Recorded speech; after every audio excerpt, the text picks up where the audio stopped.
Mir Ahlala traced the rim of her porcelain teacup, staring at the golden liquid inside. The silence in the room felt manufactured, like a brittle mask ready to crack. Across from her, Rashid scrolled through his phone, his brow furrowed in quiet focus. He hadn't spoken much that morning, only a few clipped words between sips of coffee. She had learned not to ask questions. Outside, the sun poured over the garden in soft gold. The air smelled of wet earth and jasmine, yet the beauty of the day did nothing to settle the unease in her chest. Her nephew, Karim, was outside, balancing on the stone pathway with the careless joy only children possessed. 12 years old, but still a child in her eyes, still innocent. A sharp vibration from Rashid's phone broke the quiet. His expression flickered, something quick and unreadable, before he placed the device face down. Ahlala's stomach tightened. Lately, there had been too many secrets. I have a meeting, Rashid muttered, pushing his chair back. The leg scraped against the tile, a sound that felt too loud in the stillness. At this hour? She asked, knowing the answer. His eyes met hers, dark, unwavering. Yes. She nodded, saying nothing more. She knew what came next. He would walk out the door, leave her with unanswered questions, and she would sit here, staring at her tea until it went cold. It had been this way for months. Karim ran past the window, his laughter bright and untethered. He did not know the weight of silence. He had not yet learned how much could be said in the spaces between words. Rashid grabbed his keys and left without a goodbye. The door had barely shut when Karim burst in, breathless from running. "Auntie, I saw a bird, red wings, blue tail. Do you know what kind it is?" She forced a smile, trying to absorb some of his light. "Sounds like a kingfisher." "A kingfisher," he repeated, testing the word on his tongue. "It was sitting on the garden wall, just watching me. I think it wanted to tell me something." She brushed a hand over his curls. "Maybe it did." Karim was still grinning when his eyes flickered toward the table. He paused. "Why does Uncle Rashid always leave his phone upside down?" The question landed like a stone in her chest. Ahlala's fingers tightened around her teacup. Children noticed things adults ignored. She swallowed, choosing her words carefully. "Maybe he doesn't want to be distracted." Karim nodded, satisfied with the answer. But Ahlala knew better. Distraction wasn't the problem, secrecy was. She turned back to the window, watching the kingfisher disappear into the sky. A storm was coming. She could feel it. That night, Mir Ahlala lay in bed staring at the ceiling, listening to the rhythmic ticking of the clock on the wall. Rashid still hadn't returned. He hadn't called. He hadn't even sent a message. Her phone sat untouched on the nightstand, its dark screen a reflection of the emptiness beside her. She turned onto her side, forcing her eyes shut, willing herself to sleep. But unease is louder than silence. A sudden noise from outside made her sit up, a soft rustling near the gate. Sliding out of bed, she moved toward the window, careful not to make a sound. Peeling back the curtain, she peered into the darkness. Then she saw him. Rashid stood near the entrance, his body half shadowed by the street lamp. He was not alone. A woman, slender, elegantly dressed, her posture too familiar, too intimate. Rashid leaned in, murmuring something, and the woman's quiet laughter floated into the night. His hand brushed against hers. Allah's breath caught in her throat. The air in the room felt suddenly thin, suffocating. She should have turned away. Should have closed the curtain and pretended she hadn't seen, but she didn't. Her fingers dug into the fabric, her pulse hammering in. The next morning, I wake up to the sound of heavy machinery. A tea first, I think it's roadwork. Then I hear the sharp crack of wood splintering. I'm out of bed in seconds, heart pounding as I throw open my front door and my garden is gone. The sustainable native plants I'd carefully cultivated uprooted. My stone walkway smashed. A group of workers in neon vests shove the last of the debris into a waiting truck. Karen stands at the curb, clipboard in hand, overseeing the destruction like a queen surveying her domain. Rage surges through me, hot and electric. I storm down the steps.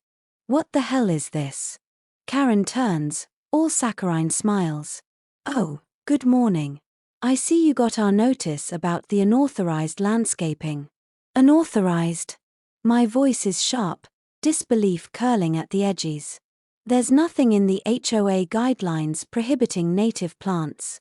She sighs, shaking her head as if I'm an unruly child. Well, technically, the rules don't mention them, but the board determined that they don't align with the community's aesthetic. And since you ignored our requests, we had to take action. I glance at the workers loading the last of my plants into the truck. You trespassed on my property and destroyed my garden. Her smile doesn't falter. The HOA has the authority to enforce compliance. You should have read the fine print. My fists clench. This isn't just about landscaping, this is a message: you don't belong here. You don't get to decide how your own home looks. I take a slow breath, forcing myself to stay calm. You had no right. Karen tilts her head, mock sympathy in her gaze. Maybe next time, you'll follow the rules. Then she turns and walks away, humming to herself. That night, I do my research. Karen loves rules. Let's see how well she follows them. I dig into the HOA's bylaws, searching for anything I can use against her. It doesn't take long before I find it. Section 4, Clause 8. Any HOA modifications to a homeowner's property require a formal vote and written approval from the homeowner. There was no vote. No approval. Karen broke the rules, but I don't stop there. I reach out to a few neighbors, the ones who've been too afraid to challenge her. Turns out, I'm not the only one she's targeted. An elderly couple had their wooden fence torn down because it was too rustic. A young black family received a fine for having a non-standard front door. A veteran was threatened with legal action for refusing to repaint his house a dull beige. Patterns, power plays, racial bias dressed up as aesthetic standards. It's all right there in black and white. By the time I'm done, I have a folder of complaints, photos, and legal documentation. Karen thinks she can strong-arm me into submission. She has no idea who she's dealing with. The next morning, I take my folder straight to the HOA meeting. The room is packed, neighbors whispering, exchanging nervous glances. Karen sits at the head of the table, sipping tea, completely at ease. I step forward, placing my folder down with a sharp thud. Before we start, I have a few violations to discuss. Karen's smile tightens. Excuse me? I flip open the folder, my voice calm but firm. According to HOA bylaws, any modification to a homeowner's property requires a formal vote. There was no vote when you had my garden destroyed. Murmurs ripple through the room. I turn a page. And it's not just me. You've been targeting specific homeowners, fining, harassing, even threatening legal action, all while conveniently ignoring the violations of others. I meet her gaze, my words sharp enough to cut. That's called discrimination, and it's illegal. Karen's face pales for the first time. She looks rattled. Good, because this is only the beginning. Karen regains her composure quickly. Too quickly. She leans back in her chair, folding her hands like a benevolent ruler addressing a lowly subject. I appreciate your concerns, she says smoothly. But the HOA board has always acted in the best interest of this community. Your accusations are, frankly, unfounded. I glance around the room. Some neighbors shift uncomfortably, avoiding my gaze. Others watch Karen like she's the sun and they're afraid to look away too long. She's ruled this place through intimidation for years. That ends today. I flip another page in my folder. Unfounded. I repeat, arching a brow. Then maybe you can explain why you've been selectively enforcing HOA policies? Karen sighs. All regulations apply equally to all homeowners. I smile, but it's the kind that doesn't reach my eyes. That's interesting because I pulled every single violation notice issued in the last 2 years. I turn the folder around, sliding a highlighted spreadsheet across the table. And wouldn't you know it? The only people receiving citations and fines are people of color, veterans, and the elderly. A ripple of murmurs sweeps the room. Karen's grip tightens on her teacup. She opens her mouth, but I don't give her the chance. I turn the next page, revealing Section 4, Clause 8 of the HOA bylaws. Here's the rule you broke when you ordered my garden destroyed without a vote. I glance up, letting my words sink in. Which means you, Karen, are in direct violation of HOA policies. The air in the room shifts for the first time. People are listening. Karen's lips press into a thin line, but she keeps up the act. That's a gross misinterpretation of our policies. The HOA board approved the decision. I tilt my head. That's strange. Because I spoke to 3 board members. I gesture toward the crowd. And they all say you made that call alone. A murmur of shock spreads through the room. Karen's mask cracks, just for a second, before she forces a laugh. This is ridiculous, she scoffs. You're twisting things to play the victim.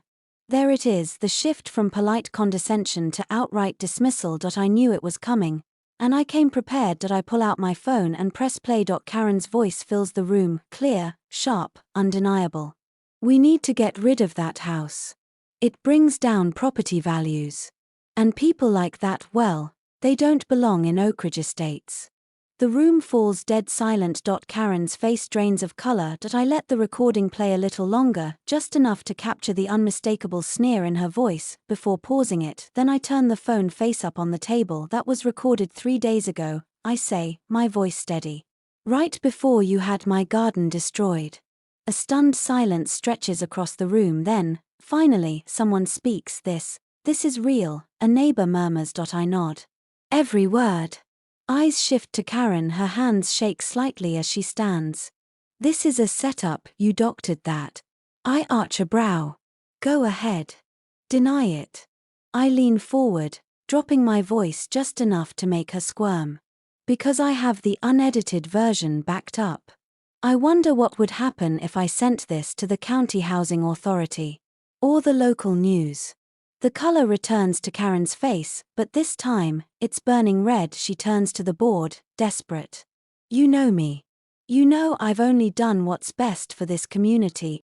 No one speaks, even her most loyal allies hesitate. They know, they all know, and now, they can't ignore it. I lean back in my chair, letting the silence stretch. Karen's reign is over, she just doesn't know it yet.